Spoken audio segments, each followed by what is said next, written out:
Deixa eu aproveitar agora, eu quero receber, tudo bem? Tudo Doutora bem, Maíra, seja seja bem-vinda. Muito obrigada. Obrigada pela presença, Eu que viu? agradeço o convite. Fique à vontade, Obrigada. casa é nossa. Obrigada. Gente, é inegável que as mulheres vêm ganhando aí cada vez mais espaço, né?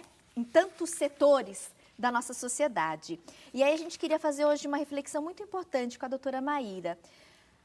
Pensando na questão numérica, as mulheres são a maioria no nosso país.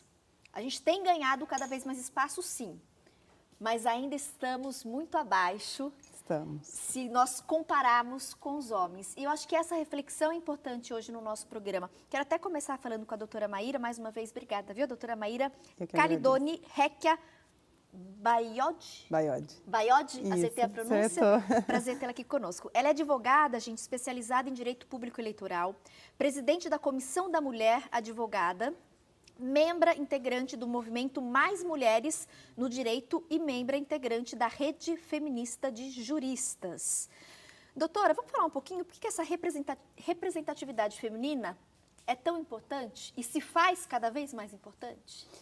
Na realidade, assim, como você disse, né, nós somos maioria em diversos setores e já numericamente na população, só que aí a gente ainda é muito subrepresentada, né?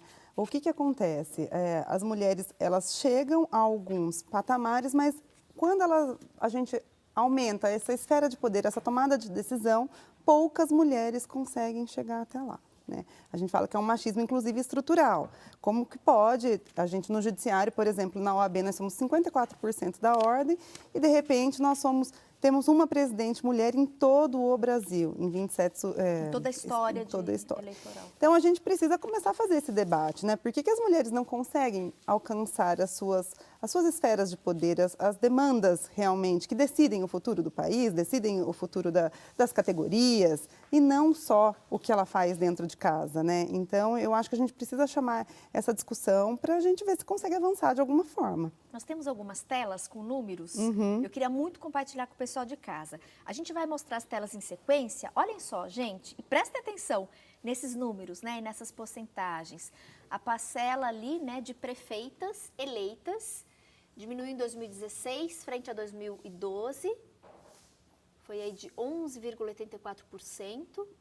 A gente vê ali a comparação, né, homens e mulheres, a rosinha, a porcentagem feminina e disparado o homem. É gritante a diferença, muita diferença, né? Temos uma segunda tela, a gente vai mostrar também para vocês, mas essa já chama bastante atenção. Aqui a gente tem a taxa de emprego da mulher, é de 11,7%, enquanto a do homem é de 9,6%. Então, a gente tem ali na população, força de trabalho, entre os desempregados, aí a mulher ultrapassa um pouquinho, né? E ali a gente vê nos cargos de direção e gerência, que é a última porcentagem ali do gráfico, os homens, a maioria. De 37 para 63, também uma diferença significativa. Mais uma tela, olhem só. No Supremo, só há 2 mulheres entre os 11 ministros. No STF, são 6 mulheres para cada 27 homens. Então, mais uma vez, essa disparidade. Mais uma vez, a gente vê ali a porcentagem da mulher embaixo, pequenininha. E essa diferença é gritante. Acho que vale a reflexão. Que bom a gente ter essa oportunidade, né, de bate-papo. Eu queria fazer uma pontuação com relação à questão dessa diminuição, inclusive, nos cargos do Executivo, né? De 2012 para cá, teve uma mudança na legislação eleitoral. Então, a campanha que antes ela era de 3 meses, ela passou a ser de 45 dias. Com isso, o que aconteceu? Quem se privilegia são aquelas pessoas que já estão no cargo, né? Que já exercem um cargo no executivo ou no legislativo, que tem mais visibilidade, que tem a visibilidade da mídia, os seus eleitores que já os conhecem. E o acesso à mulher na política ele é muito dificultado. Para você ter uma ideia, no Brasil a gente tem uma lei que garante a participação feminina, que era para ser piso, que a gente fala, que era o mínimo de 30% de candidaturas femininas, e isso virou teto. Hoje você não consegue nem os 30%. Você tem que conseguir para puxar para poder ser registrada na Justiça Eleitoral. A gente tem as candidaturas de mulheres, candidaturas fantasmas, que são aquelas mulheres que dão o nome para a chapa majoritária ali poder ser registrada. Exatamente. E aí, o que adianta a gente ter uma lei que garante esses 30% das mulheres, das candidaturas femininas, quando a gente não tem uma lei que dá o financiamento de campanha igualitário para elas? Então, quer dizer, elas estão lá para disputar a eleição, mas elas não têm o mesmo financiamento de campanha que os homens têm. Elas não têm agora para essa eleição. Elas recebem menos. Recebem menos quando recebem. Não existe nem agora, com uma consulta da ex-ministra Luciana Lossi, atual advogada, fez com a ministra, fez no TSE e caiu na relatoria da ministra Rosa Weber, e entendeu que essa garantia de cota, ela tem que ser, ela tem que também ser entendida para o financiamento de campanha. Isso para esse ano.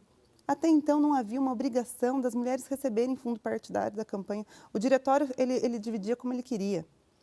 Neste ano também uma importante alteração, as mulheres vão ter espaço na propaganda eleitoral gratuita, porque elas tinham lá os 30%, mas elas não tinham espaço na mídia, elas não tinham dinheiro para fazer a campanha. Quer dizer, como que a gente vai avançar, Tati, se a gente não tem mecanismos de inserção dessas mulheres na política?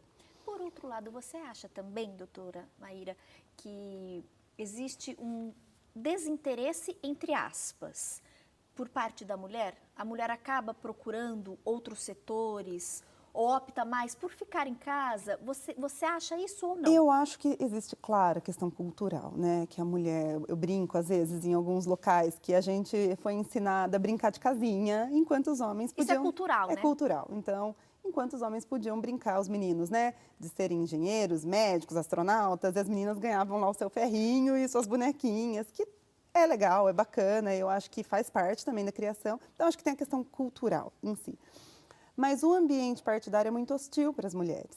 Então, talvez haja uma resistência à entrada delas. Não que elas optem por não entrar na disputa eleitoral. Mas que elas tentam entrar, encontram dificuldade e em algum momento acabam desistindo. Exatamente.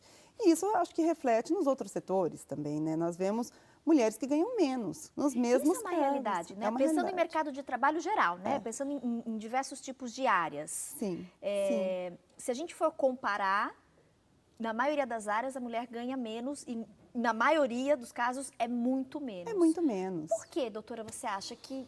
Né? É o machismo. Assim, é tão absurdo, né? A gente assim... E tanta coisa evoluiu, a gente vê essa questão da medicina, né? A tecnologia, mas quando a gente tem essa comparação em relação ao mercado de trabalho... Mas é a questão estrutural, é a questão cultural, o machismo estrutural que é posto. Então, a mulher às vezes tem que se afastar porque tem filho, né? Então, ela ganha menos porque vai faltar... Muitas entrevistas, você tem filho? Porque é a mulher que tem filho. Nunca perguntam para o homem, você tem filho? Né? Porque é sempre a mulher que fica relacionada aos cuidados da casa, a levar as crianças ao médico. E aí, quando ela chega nessas esferas, né, de direção de empresa e tudo mais, e até chão de fábrica mesmo, elas ganham muito menos do que os homens. Por N razões que a gente, assim, só pode achar que, de fato, é uma questão cultural e estrutural. Na sua avaliação, doutora, e qual seria o caminho para mudar isso? A gente, em alguns setores, percebe esse início de mudança, Sim. Mas ainda está muito longe, né, Eu acho de que igualdade. Tem que ser a conscientização. Eu falo que a gente só vai conseguir chegar nesse ideal quando os homens também entrarem nessa batalha e falar, não, olha, homens e mulheres são iguais em direitos e deveres, na Constituição Federal está escrito, né? Então, a gente precisa respeitar e colocar em prática. Não é só...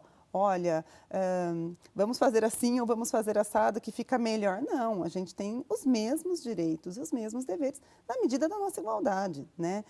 Essa semana foi muito curiosa, a gente instruiu um processo e uma mulher, ela era encarregada e ela ganhava menos do que o subordinado dela. E na audiência todos confessaram, não, por que ela ganha menos? Porque ela é mulher. Peraí, doutora, a mulher tinha um cargo... Sim. E aí outros funcionários obedeciam a ela, Sim. Eram subordinados a ela. E eles ganhavam mais que ela. E esses funcionários... financeiramente... homens, sim, ganhavam mais que ela. Mas na empresa o cargo dela era superior. Ela foi dispensada, nós alegamos uma discriminação, né, de gênero, e ela ganhava menos.